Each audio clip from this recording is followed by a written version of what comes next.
آپ اس میں سمجھ لیں کہ بعض اوقات بچہ یا والدین انا کا مسئلہ بنا لیتے ہیں، وہ بھی غصے کے ساتھ اٹیچ ہوتی ہے، یہ ضد کے زمرے میں تھوڑی بات آ جاتی ہے۔ جہاں تک میں سمجھتا ہوں کہ ضد ہوتا ہے ایسا رویہ جو غلط فیصلے پر ڈٹ جانے والا کام، اور استقامت ہوتا ہے پازیٹیو سینس میں اچھے کام پر، ان الذین قالوا ربنا اللہ ثم استقاموا، تو یہ پازیٹیو سینس میں ہے کہ جنہوں نے کہا اللہ ہمارا رب ہے اور وہ اس پر انہوں نے استقامت دکھائی۔ یہ جو ضد ہوتی ہے نا، یہ ہوتی ہے کہ بس جو میں نے کہہ دیا یہ صحیح ہے غلط ہے، یہ حرف آخر ہے، یہ چیز توڑتی ہے، ہر بندے کو ہی توڑتی ہے۔ اس میں یہ سمجھتا ہوں کہ والدین کی ذمہ داری زیادہ بنتی ہے، وہ بچوں کے حوالے سے یہ بات سمجھیں، کوئی شک نہیں ہے اس کا کہ ماں باپ سے بڑھ کے اولاد کے لیے مخلص کوئی نہیں، لیکن یہ بھی سمجھنا چاہیے کہ نبی صلی اللہ علیہ وسلم کے پاس 2 کیس آئے، میں ان کو ضمناً پیش کرتا ہوں تاکہ تھوڑا والدین اس پہ توجہ کریں۔ ایک لڑکی آئی، کہنے لگی میرے والدین نے فلاں جگہ میرا نکاح کیا ہے لیکن میں تو نہیں جانا چاہتی۔ صحیح۔ آپ نے 2 ٹوک اس کا نکاح کینسل کر دیا، مطلب دوسری تیسری بات ہی نہیں، کہا ختم ہے تیرا نکاح، جس کا نکاح آپ نے ختم کر دینا تھا وہ پھر ساری دنیا کے نزدیک ختم ہی تھا۔ دوسری ایک اور لڑکی آئی، وہ کہنے لگی جی میرے بھی والدین نے فلاں جگہ میرا نکاح کیا ہے تو آپ اس سلسلے میں مجھے بتائیں، تو آپ نے فرمایا کہ رکھنا رکھ لو، چھوڑنا چھوڑ دو۔ تو وہ ہاں جی، وہ کہنے لگی کہ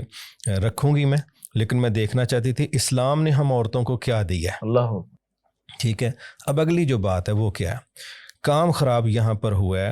کہ اگر ماں باپ انا کا مسئلہ بناتے ہیں تو آگے سے بچے بچیاں بھی انا کا مسئلہ بناتے ہیں۔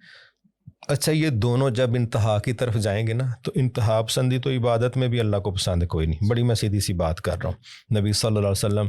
آپ نے بعض روایتوں میں آتا ہے کسی گھر میں، بعض میں آتا ہے کسی مسجد میں، آپ نے ایک رسی لٹکی دیکھی چھت کے ساتھ، آپ نے پوچھا یہ کیا ہے، تو کہا گیا کہ جی فلاں فلاں خاتون ہے، وہ یہاں قیام کرنے آتی ہیں، تو جب قیام لمبا ہو جاتا ہے تو اپنے آپ کو قیام طویل کرنے کے لیے اپنی چوٹی یا اپنے بال اس رسی سے باندھ لیتی ہیں تاکہ اس کے سہارے سے کھڑے ہوں۔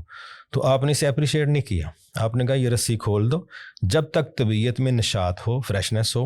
اتنی دیر تک عبادت کریں، تم نے عبادت کر کر کے تھک جانا ہے، اللہ نے ثواب دے دے کے نہیں تھکنا۔ تو اب وہاں اپریشیٹ نہیں کیا جا رہا ہے کہ جی آدھے گھنٹے کا قیام 3 گھنٹے میں تبدیل ہو گیا، نہیں بھائی، جتنا ریلیکس ہو کر سکتے ہیں کریں، ساری زندگی کرنا ہے۔ تو اگر اللہ کی عبادت میں انتہا پسندیاں پسند نہیں کی جا رہی، اعتدال دیا جا رہا ہے، تو یہاں بھی ماں باپ کو اور بچوں کو اعتدال پہ چلنا چاہیے، اور اس میں یہ سمجھتا ہوں کہ درمیانہ راستہ اختیار کرنا چاہیے۔ نہ بچیوں کو ہم کہہ لیں کہ وہ گائے والا بکری والا ماحول دیں کہ ان کی کوئی رائے نہیں، جب ان کو حق دیا رسول اللہ صلی اللہ علیہ وسلم نے کہ بھی ان سے پوچھیں، تو صحابہ نے کہا کنواری تو بات ہی نہیں کرتی، آپ نے فرمایا اس کا خاموش رہنا اس کی ہاں سمجھا جائے گا، لیکن اس کو پوچھیں، کیونکہ یہ جو طلاق کی ریشو ہے یا تعلقات کا بگاڑ ہے نا، کہ شادی کے اگلے دن جو ہے نا وہ دولہا وہ لفٹ نہیں کروا رہا، یہ حادثہ اس سے پچھلے حادثے سے بہت بڑا ہے، بہت بڑا ہے۔ ابھی میرے پاس ادھر لاہور سے ہی ایک کیس گیا، یہ جب میرے تھوڑے سے وہ پروگرام تھا میاں بیوی کا، آئیڈیل میاں بیوی کا، وہ پریزنٹیشن تھوڑی وائرل ہوئی، تو یہاں ایک عورت ہے تو اس کے ہسبینڈ یونیورسٹی جو ہے نا پنجاب یونیورسٹی اس میں پروفیسر ہے۔ اب وہ کہنے لگی کہ اب ہمارا 12-14 سال ہو گئے ہیں، معاملات ہمارے خراب ہو گئے ہیں۔ میں نے ویسے ہی پوچھ لیا کہ یہ کب کے ہیں، کہتی شادی کے اگلی شام کے۔ ٹھیک ہے، 12-14 سال ہو گئے، اور پڑھی لکھی فیملی ہے، جو بندہ پروفیسر یونیورسٹی پنجاب یونیورسٹی میں وہ عام شخص تو نہیں ہے، تو بیوی بھی اس کی پڑھی لکھی ہے، اس نے بھی ماسٹر کی ہے۔ اب میں نے پوچھا وجہ، کہتی ہے وجہ یہ ہے کہ اس بندے کے ذہن میں یہ تھا کہ مجھے سسرال والے جہیز میں گاڑی دیں گے۔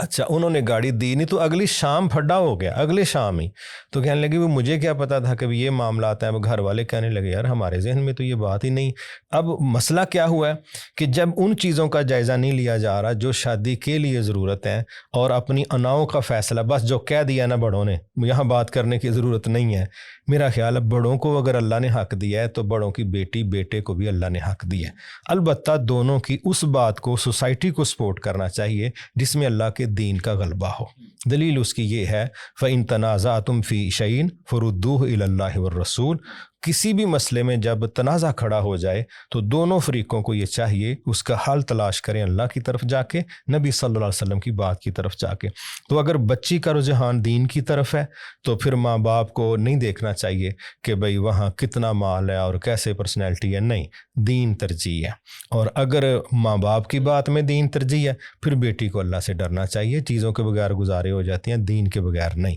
تو اس میں تھوڑا دونوں فریقوں کو نرمی رکھ کے وہ فیصلہ کرنا چاہیے جو اللہ کے دین کے لیے اور آخرت کے لیے بہتر ہو سکے۔ یہاں انا کب قربان ہو سکتی ہے؟ جب کہا جائے کہ جی میری خیر ہے، یہ فیصلہ اللہ اور اس کے رسول کی طرف سے پسندیدہ ہے تو میں اس پہ سائن کرتا ہوں یا کرتی ہوں۔ اس سے انشاءاللہ ہمارے گھر آباد بھی رہیں گے، بچ بھی جائیں گے۔